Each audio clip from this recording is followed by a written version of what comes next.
ultimate aiming guide based on my 10 years of competitive FPS experience. Let's do it. Here is Bob, and Bob is sitting like an absolute beast. First of all, let's take a look at his eye level and monitor distance and positioning. He is looking at the first third of the monitor, which allows him to maintain a proper neck posture. These are a few examples of what's gonna happen to you if you will have your monitor lower than your eye level or higher than your eye level. You will literally create these imperfections in your neck. This first one is literally the Fran. And this one is a dude from a TikTok that's attaching 3 big monitors to a wall, thinking that he is cool, but he's gonna have massive neck problems and he's gonna give his whole paycheck to a chiropractor in 3 years because of massive neck pain. So make sure that you are doing that. How can you do that? If you don't have a thingy attached to your wall, you can go for additional books here if your monitor stand is lower than it should be, right? So you can pile up some books here or other thingies that can help you. Or if it's higher, you just need to change the table. As simple as that. Then we're going for our elbow positioning, and 90-degree angle is what we are absolutely aiming for, simply because there are multiple things that can go wrong if you are not doing that. Let's look at those 2 examples. This guy is sitting at a position where his elbow and shoulder are not at 90 degrees angle, and he is basically tilting backwards, which is like this is how he's sitting, right? This is how he's sitting, but this is absolutely not correct. So this person should go for, actually there is a mistake, his table should be like this, right? Yeah. So how can you fix that? You can go for a chair that will actually lift you up. You can go for a cushion under your bottom. That will help you to sit higher, right? Another thing is that when the dude is sitting like this and he's tilting forward, right? So let's pretend that this is a guy and he's sitting like this. Oh, this guy, you think that this guy is like in the zone, he's in control. He's gonna have massive back problems in the future. So this is exactly how he sits, right? And maybe like this, even though this is correct, there is going to be a massive problem. You can see that his neck is like that. It's just a massive disaster. So here are a few things that you can actually change. You can get a cushion under your feet to make them 90 degrees because you don't want your feet to be like that. Yeah, touching with your thingies, or you don't want your feet to be like, I don't know, crisscrossed, right? I know some people are sitting like this simply because the chair is too low. You will actually see how much easier it's going to be to aim left and right, simply because this is a massive imperfection. This is a massive imperfection, and it's literally making your aim worse right now. So let's take a few examples of professional players that are literally ruining their health on a day-to-day basis. Because if you have a posture like this, where you're leaned forward, notice how his eye positioning is slightly downwards. So what he has to do is he has to, first of all, bring his elbow to the table, tilt his keyboard like this, and then move forward a little bit, and then bro, it hurts my brain looking at this, but yeah, you need to have a straight posture in order to make things work. Another example is this. You might think that this is fake, or these are real people. These are literally real people. This guy's sniffing his monitor. As you can see that his hand is hanging from the table. It's gonna massively decrease his quality of life in the future. You wanna bring your elbow to the table.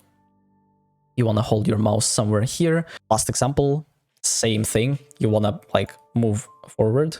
You want to bring your elbows to the table. Make sure that you are bringing your spine forward. So it's not going to be as clunky as it looks right now. And it's going to be a straight line between the back of your head and like this. So correct posture would be, again, something like this. Just like Bob is telling us, right? So this is the Bob's head, and this is the correct posture, and Bob is really happy. These players, give it 5 to 10 years, and they're gonna give their whole paycheck, multiple paychecks, to the chiropractors, to the masseuse, to relieve their horrible back pains. Let's go for the next tip. The first thing you want to do when you're choosing a mouse, you want to measure your hand size.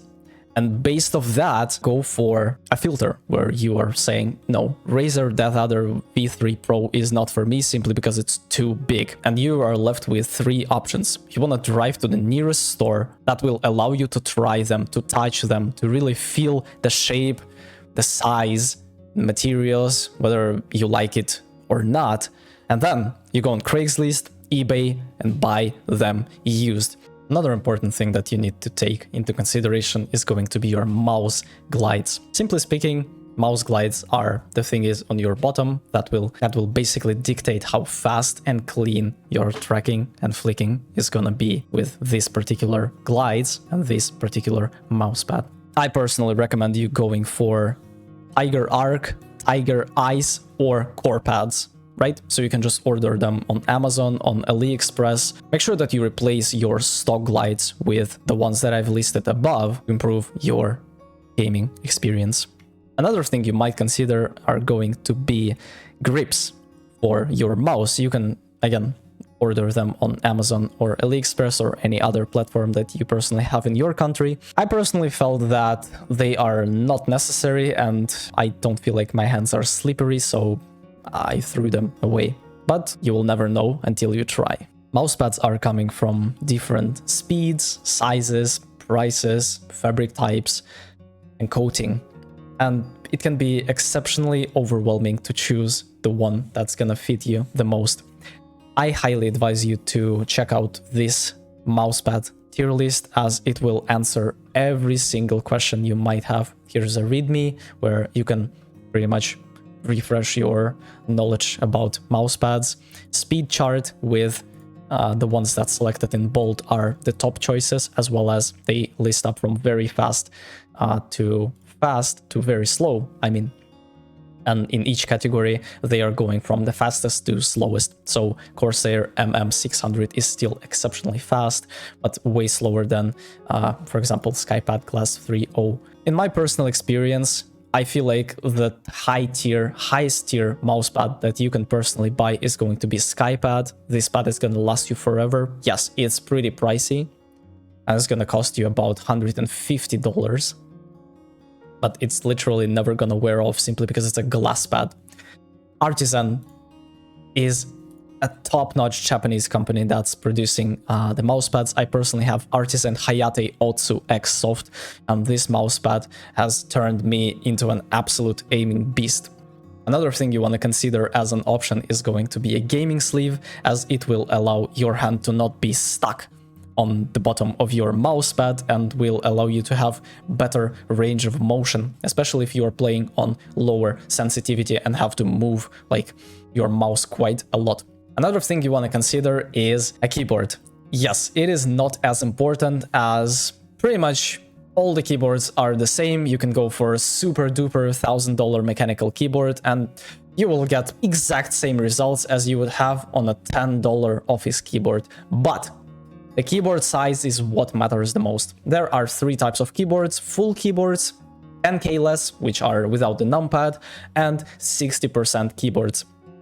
And after I bought myself a 60% keyboard, my gaming experience have changed tremendously, simply because I am not bumping my hand onto this keyboard anymore. Every single time I would flick rapidly, I would bump myself onto that keyboard and it would hurt like absolute hell. So with the purchase of a smaller keyboard, I had more mousepad space and was able to get a better gaming experience as a result. Another very important thing that you have to look into is going to be a warm-up for your fingers and wrists before you start playing, as it will drastically improve your longevity as a gamer and prevent injuries. At the age of 21, I vividly remember how I got my first carpal tunnel syndrome symptom. It was very painful, and at the age of 24, right now, I don't have any of the symptoms at all, simply because I started incorporating the warm-up. I started incorporating a few exercises with the thing is that I will speak about later. The first exercise that I am currently using to get rid of the carpal tunnel syndrome as well as prevent other injuries is going to be a gyro ball. As you can see on the picture, you can go for multiple areas of the warm-up, and if you're not familiar with the mechanism, there is a small ball in a bigger ball, and you have to give some momentum to the small one. You have to charge it up, and then you go for these movements where you constantly feel like the ball is moving into a different direction. So you have to compensate with your hand, you have to compensate with your triceps, with your forearms, with your biceps, pretty much everything you want. Highly advise you to get that. I bought myself for like a 15 bucks, and it actually made a massive difference. Another thing I wanted to mention is this heavy grip. Really good for your forearm strength, really good for your grip strength. Highly advise you to prevent injuries and strengthen you up as a person. So you can have a better mouse hold, you can hold your mouse in tension for longer periods of time, and just have a healthier, stronger hand in general. Another thing you can use is this rubber band thingy. I personally had the green one, and after a week of constantly doing stretching in and stretching out, I realized that this is too easy for me as I've improved my finger strength. Unfortunately, my cat decided to absolutely destroy it, but highly advise you to go for this one. It's really cheap, effective, and really cool if you are doing nothing just to stretch in and stretch out. Finally, we are moving into a game, and let me explain everything I know about sensitivity. I have been struggling to find my perfect sensitivity for years, and then I went for this little trick. Basically, you want to look at the thing that you can actually differentiate when you will do a 360. So let's say we have a wall here, and I know that for a fact this piece of thingy is gonna be a thing that I will look before and after. I want to put my mouse on the left side of my mousepad and do a 360. As you can see, I'm doing a little bit more than that, simply because my sensitivity is a little higher than 360. And obviously the sensitivity is going to be absolutely different for every single person, as I've explained earlier, there are different speeds of mousepads, there are different speeds of glides, there are different sizes of mousepads, and it will all contribute to your final result. And after you have a number, let's say that your number is going to be 5.3 800 dpi, you go into a game, you go into a quick play, and you slowly start building up the muscle memory. You slowly start thinking about whether the sensitivity is too slow or too high for you.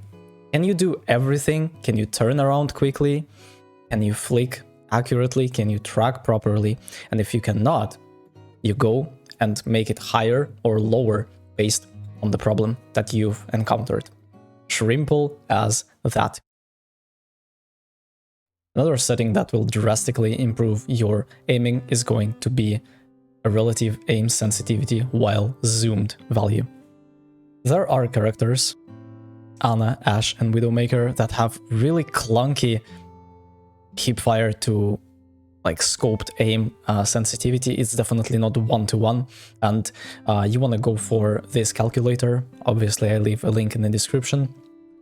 So you can go for your field of view, you can go for your aspect ratio, and then you want to get those values in your settings. If you have no idea how to do them, you go controls, you go select a specific character, you go for them, and there is literally a thing called relative aim sensitivity while zoomed, and you put this value in %, and it will make your sensitivity really close to a 1-to-1 ratio. Let's talk about aim trainers in these chapters. For the past 2 years, I've spent over 300 hours in Kovacs and aim labs, and I was able to get a Voltaic Master rank, which is pretty much top 500, but in aim trainers. Doing aim trainers is like going to the gym when you're a basketball player. If you want to strengthen up your frame, become more dominant, become more powerful on the court, you absolutely go for aim trainers. For how long you should aim train? Probably 30 minutes a day, every single day is gonna be this picture perfect middle ground where you are getting enough value for the resources, it's not getting difficult, you're not spending majority of your time doing that, and Let me tell you, every single person has 30 minutes a day to aim train. The biggest problem I see with aim trainers is the fact that you are only focusing on one specific area, which is eye-hand coordination and your mouse control. But Overwatch is a lot more complex. It's a lot more difficult than just you being able to point out your crosshair at the target's head and shooting it. You are required to have superior mechanical control, you are required to have great positioning, understanding of the game, rotations of cooldowns, your ultimate economy, and many more advanced tactics that you have to improve outside of just you being able to aim really well. So TLDR, aim trainers are great. Spend 30 minutes a day going for them, and you will see drastic improvements in the next 30 days. Here is the best way to practice in-game at the moment. You press play, custom game. You go for the top right corner where it says create and the plus button. You press it, then you move to settings, import code, and then you type Vaxta. You press OK, then you press escape, and you are in a custom game. Congratulations. Now you are choosing the character, going for the start challenge, and this is when the fun begins. This is exactly like Kovacs, but here you have the recoil, you have the movement, you have the abilities that are constantly trying to kill you, and this is such a fun mode that it will not feel like a chore every single time that you will do it before your gaming session. Highly advise you to practice that for 10 to 15 minutes before you start playing the game, as you will see drastic improvements. As you can see, there are rain hearts appearing with fire strikes. Unfortunately, I was playing without the sound, so there is literally no way for me to really predict where he's gonna come from, and I have to be alert all the time. But man, I actually, while I was recording that, I had so much fun doing this. It's actually insane. Thank you very much, Mr. Seita, for doing this mode for us. Make sure that you are practicing. Focus on the targets, not on your crosshair. Practice your smooth tracking. Practice flicking with characters such as Cassidy and Ashe, and you will see drastic improvements within a short period of time. One of the most important psychological tips that I can give you is to play Overwatch only when you absolutely want to do it. You want to make sure that you are hungry for the game. You want to make sure that you are willing to open it up, play with your friends, all out, focus up, because most of the time people are doing ranked just to escape the reality, just to get rid of their problems in real life that needs to be fixed ASAP.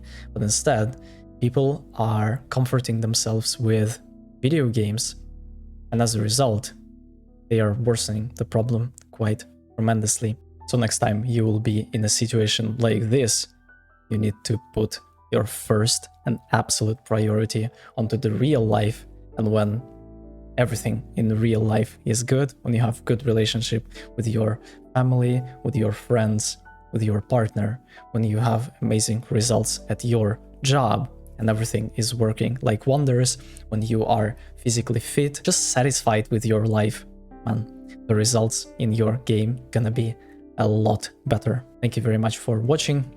Let me know if you have any questions in the comment section down below. I gladly will answer all of them. See you in the next one. Take care.